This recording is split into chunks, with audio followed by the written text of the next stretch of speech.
आपको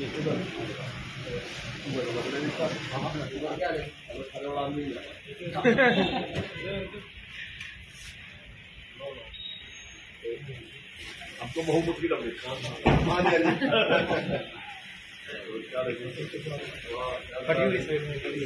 पता नहीं, एक बार हाथ लगाना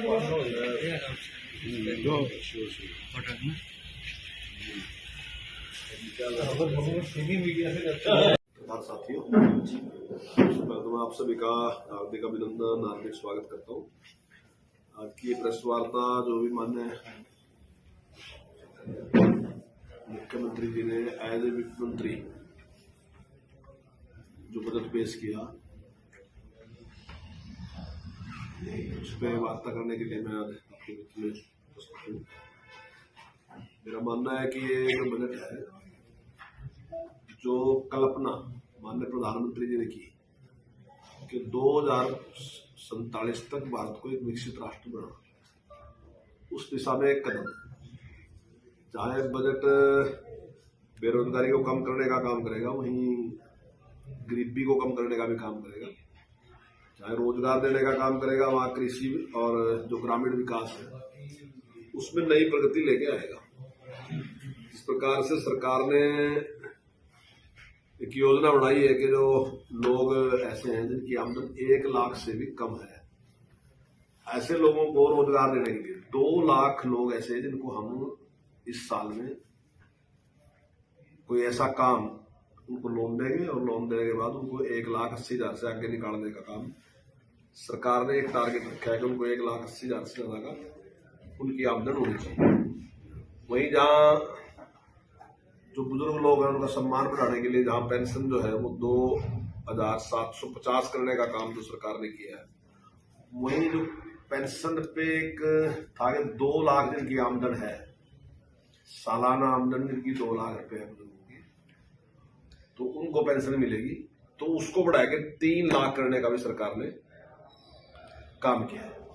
इसी प्रकार से जो गरीब व्यक्ति है, जो सफाई कर्मचारी है, उसका बीमा करने का काम जहाँ किया, उसी के साथ जो एजुसेट चौकीदार है उनको HKRN में लेने का काम किया कि जिनको कांग्रेस के टाइम में 1,000 रुपए मिलते थे, अब उनको 7,000 मिल रहे थे, तो हमने 14,000 रुपए उनको भी तनख्वाह मिलेगी। इसका भी बहुत बड़ा काम जो है सरकार ने काम किया। स्कीम देखिए, हमारे से पहले जब कांग्रेस सरकार, अब कांग्रेस की सरकार कह रही कि हमने गलती कर दी थी, बंद कर दी, लेकिन जो विशेषज्ञ हैं उन सबका मानना है कि ओल्ड पेंशन स्कीम को कोई भी सरकार कर ही नहीं सकती।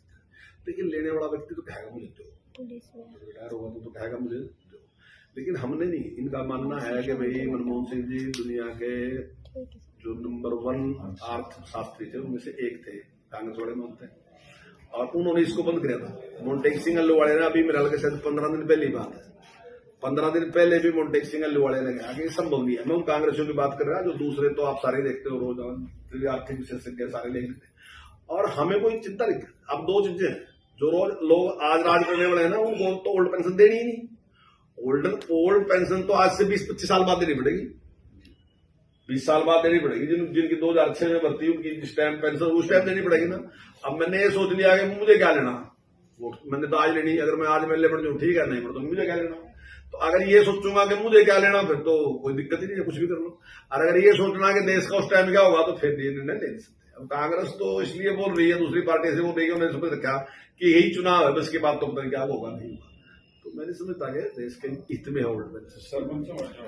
सरपंच पक्का वार्ता लगा के बैठे हैं। नहीं, देखिए सरपंच में जो ई टेंडरिंग है, मैंने अपने हल्के में एक मीटिंग की थी सरपंचों की, और मैंने अपनी बात रखने के बाद उनसे कहा था कि भाई ये बात किसी का भी कोई प्रश्न हो तो वो पूछ सका करते कि मतलब आपको क्या प्रॉब्लम है बता। एक आदमी ने मेरे से कोई प्रश्न नहीं पूछा। अब भी मैं तैयार हूं उस बात के लिए, अगर सरपंच मिल बैठ के बात करते हो तो मुझे ई टेंडरिंग के नुकसान होता है। ई टेंडरिंग जो है वो 100% सरपंच के हक की चीज है, खिलाफ नहीं है सरपंच के। अभी तक क्या होता था कि जैसे सरपंच बनता था, सरपंच बनने के बाद वो काम करता था, तो वो कोई टेक्निकल विशेषज्ञ नहीं है, उस बेचारे ने काम करा दिया, उसने दिन टाइम भी लगाया, सारा कुछ करा, काम भी करा, सब कुछ करा। लेकिन अगर काम में कोई भी खामी रहेगी तो जिम्मेदार कौन है? सरपंच। और आपने ऐसे सरपंच भी देखे होंगे जिन्होंने अपनी टर्म पूरी कर ली, उसके बाद भी 4-4, 5-5 साल तक वो मुकदमे भुगते रहेगा, कुछ भी उसका निर्णय कौन लेगा? सरपंच। उसकी देख रेख बाल कौन कराएगा? सरपंच। लेकिन अगर इंक्वायरी होगी तो इंक्वायरी ठेकेदार की होगी, अगर इंक्वायरी होगी तो जेई की होगी, इंक्वायरी होगी तो एसडीओ की होगी, इंक्वायरी होगी तो सेक्रेटरी की होगी, उसकी कोई जिम्मेदारी नहीं है। वो केवल देखने के वास्ते कौन चुना कि इसकी देखरेख में विकास होगा, स्वयं नहीं करागा, इसके लिए लोगों ने चुना, लोगों ने इसलिए चुना कि ये। अब ऐसे तो वो सरपंच फंस गए। अब ये उल्टी बात कह रहे, उल्टी बात कह रहे, मतलब सरपंच का तो इसमें बचाव है। सरकार समझा क्यों नहीं पा रही सरपंच? और वो मैं सरकार मंत्री जी अब मैं 1 मिनट की बात कर दूं, आप फिर आपकी बात। उसका कारण क्या हो, कई बार ना जी ऐसा नहीं होता कि कोई आंदोलन इसलिए होता है, वो पॉलिटिकल आंदोलन होता है। कुछ लोग है ना जी, वो अपने स्वार्थों के लिए लोगों को भड़काना शुरू करते हैं, और एक ग्रुप में देख के दूसरे लोग भी उनके साथ जाएगा, खड़े जाओ, भी देखते कि इसका नुकसान क्या है, फायदा क्या है, क्या नहीं है। और कई बार आदमी अपनी बात कह के जिद पे बैठ जा कि भी मैंने कह दिया तो वैसे ऐसे ही होगा। तो इस टाइप की बात है। अब तक मुझे कोई सरपंच एक भी ऐसा नहीं मिला जिसने मेरे से नहीं बताया होगा ई टेंडरिंग का ये नुकसान उसको लगता है इसका समाधान निकलेगा, मतलब जैसे पक्का मोर्चा लगा दिया सरकार की अपनी स्टैंड कर रही है। नहीं, बातचीत करने के लिए तैयार है मंत्री जी ने बात की। आपके तो लोग भड़काई में रहते हैं। मंत्री जी यही कह रहे हैं, अभी जो डाला भी किसानों को यही कह रहे हैं कि भाजपा नेताओं का गांव में घुसना बंद कर दो, सरकार बैकफुट पे आती है। 3 कृषि कानून के टाइम भी ऐसा ही हुआ था, ब्रांड लगता था, मंत्रियों ने जाड़ा छोड़ दिया था। चुनाव का टाइम है, अगर वही सिचुएशन दोबारा आ जाती तब क्या स्टैंड रहेगा? मैं आपसे एक बात करता हूँ, 3 कृषि कानून थे, अभी डिस्कशन करो, किसान के हित के थे, खिलाफ थे, लेकिन जिद पकड़ के बैठ गए। बाद में सबने माना कि हाँ कानून जो थे वो किसान के हित के थे, लेकिन बिना बात की जिद करके बैठ गए। अभी तक आप जिस दिन की हमारी सरकार आई, तुम बार बार देख नहीं रहे तमाशा है। ये तो एक ग्रुप है, सा कुछ ना कुछ ने खड़िया करना, आप कोई भी निर्णय लोगे उस पर उसने कुछ ना करना। हम ये कहते हैं कि जो प्रजातंत्र है ना वो तर्क से चलने वाला नहीं, गलत नहीं किसी ने। रामकरण काला ने भी बोला, परवाड़ा के विधायक बोल रहे भी गलत है। नहीं, गलत नहीं किसी ने कहा, हाउस में सबने ये कहा कि भी सरपंचों की डिमांड है, इसको बढ़ा दो, ये किसी ने नहीं कहा कि गलत है। नहीं हाउस में नहीं बोल रहा, लेकिन मुझे पता नहीं, जो हाउस में कहा ना, जितने भी मेंबर बोले उन्होंने यही कहा कि भी सरपंच इसमें बैठे तो हमारा मुख्यमंत्री से निवेदन है कि इसकी लिमिट बढ़ा दो 2 लाख से। तो ये तो बात कही, ज्यादा मिल रही, ये बात तो कही, लेकिन ये नहीं किसी ने कहा। जहां में समझाने की बात है, आप शिक्षा मंत्री हैं, कुरुक्षेत्र विश्वविद्यालय का शिक्षक वर्ग भी ओपीएस को लेकर सड़कों पे है, कई बार यहाँ कैंडल मार्च, रोष मार्च निकाल चुका है। तो लोगों को तो समझाया जा सकता नहीं, मैंने कहा ओपीएस नहीं देखिए, जब मेरे अपने हितों में ना जी, कोई व्यक्ति मान लो उसकी पेंशन बंद होने दी या कर दी, पिछली सरकार ने बंद कर दी थी, वो अभी तो नहीं है, कोई भी आदमी डिमांड तो करेगा मुझे पेंशन मिलनी चाहिए। मैं जो देश की आर्थिक स्थिति उसकी बात रखता हूँ, वो तो वही रखेगा। मतलब जो आर्थिक विशेषज्ञ है उनका मानना है कि ओपीएस को चालू नहीं रखा जा सकता, अगर चालू रखा जाएगा तो देश की आर्थिक स्थिति खराब है।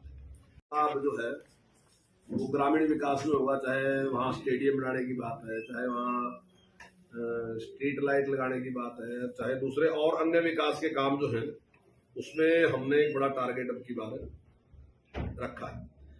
तो इसी प्रकार से पराली के लिए भी, जहां पहले हमें 1000 रुपए उसके प्रबंधन के लिए देते थे, तो अब हमने 1500 रुपए टन देने का, 1000 रुपए टन देने का था ना, अब हमने 1500 रुपए टन देने का निर्णय लिया, और मैं समझता हूं इससे पर्यावरण को बहुत बड़ा लाभ होगा।